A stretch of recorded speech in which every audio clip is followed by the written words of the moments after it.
All right. Welcome back, everybody, to Altcoin Daily, where you subscribe for a video on cryptocurrency every day. My name's Austin. Today, I want to share with you some major updates coming out of Korea, coming out of Russia, coming out of Germany, coming out of Samsung. If you are involved in Bitcoin, if you're involved in the crypto space at any level, things seem to be heating up. So like always, let's jump in. Crypto seems to be getting a little bit of a legal boost coming out of Korea.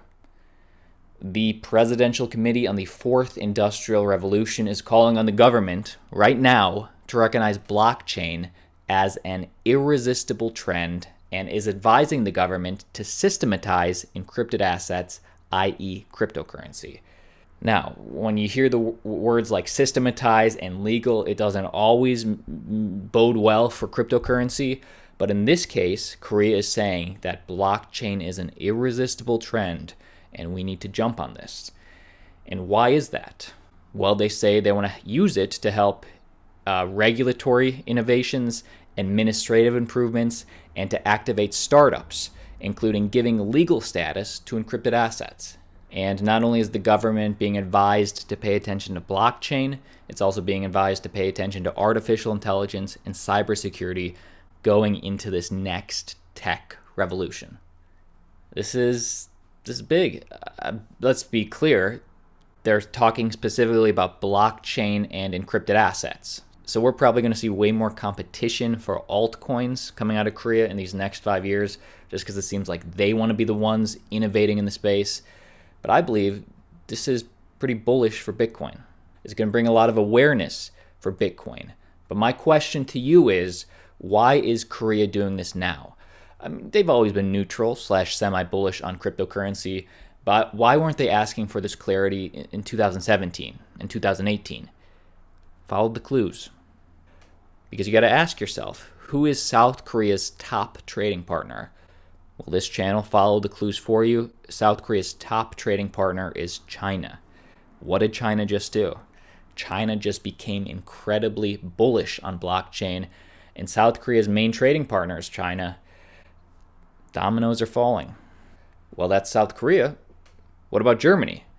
What about Russia? Well, Russia, and really one of the world's largest aluminum metal plants, plans to go full steam ahead and start mining Bitcoin.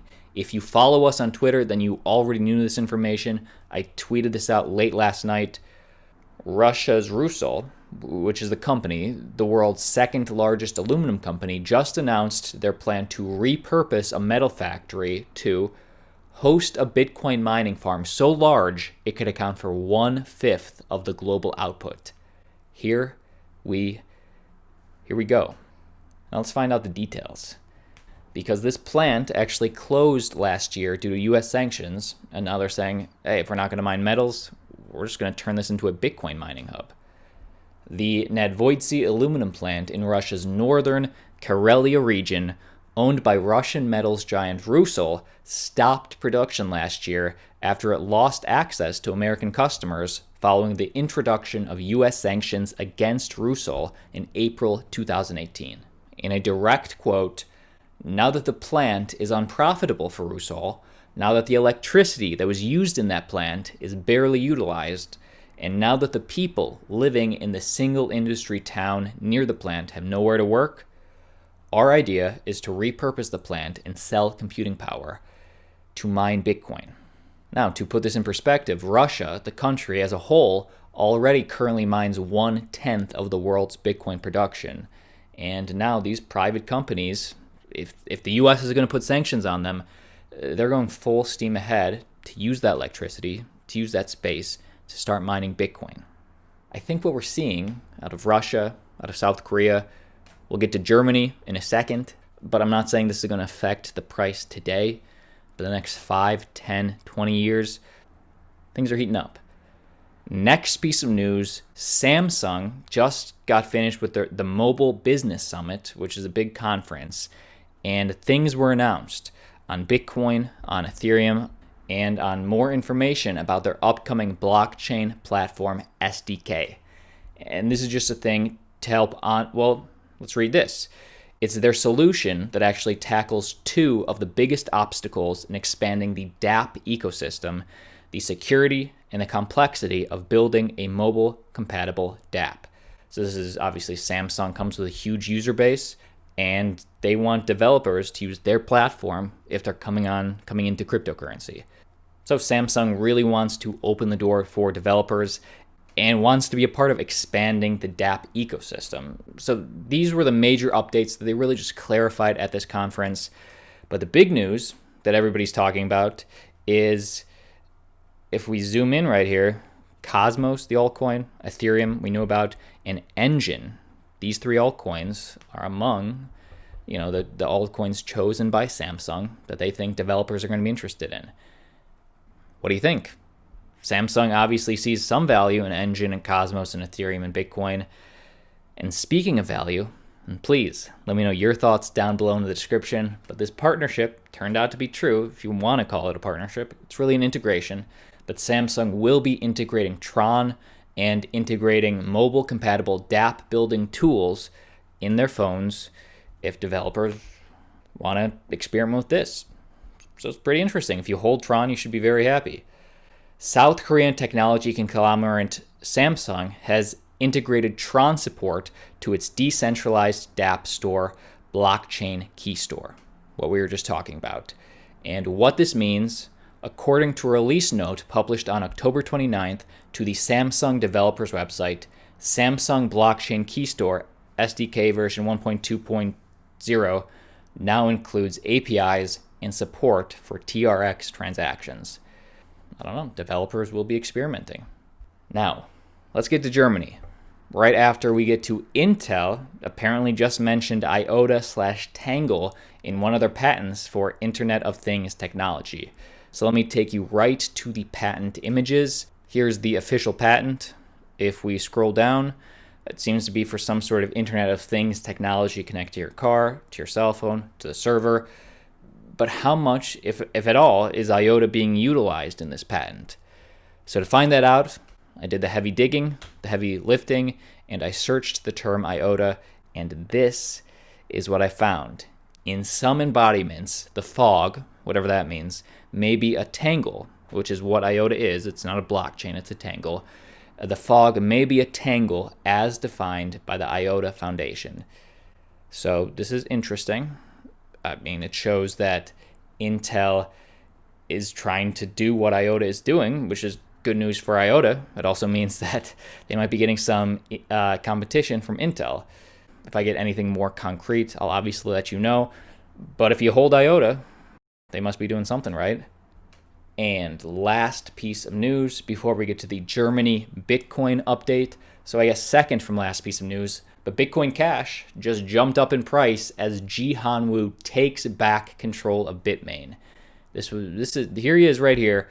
I had no clue that this power struggle was still going on.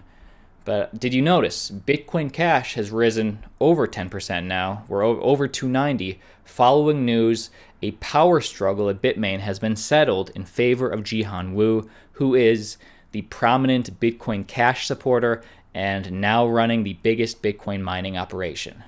And if I remember right, this guy who was once CEO of Bitmain, he got nixed. He got downgraded to just chairman or something because the company was spreading itself too thin, going in too many different directions. The IPO was failing, so they fired him. Well, I guess he's back, and part of the too many directions he was taking Bitmain, which is why they were failing in the 2-year bear market, was Bitcoin Cash. So Bitcoin Cash supporters are now happy. A change was made to Bitcoin's corporate structure on October 28th, making Jihan executive director and a legal representative of the mining giant. So I guess he's still not CEO, just executive director. But an email to the staff of Bitmain earlier today said, Bitmain's co-founder, chairman, legal representative, and executive director Jihan has decided to dismiss all operating positions of Ketuan Zan with immediate effect. So this guy's out. Any Bitmain staff shall no longer execute any direction from Zan or participate in any meeting organized by him. Bitmain may, based on the situation, consider terminating employment contracts for those who violate this note. So the guy that replaced Jihan is not just fired. He is trying to be erased from the company, and nobody's allowed to talk to this guy.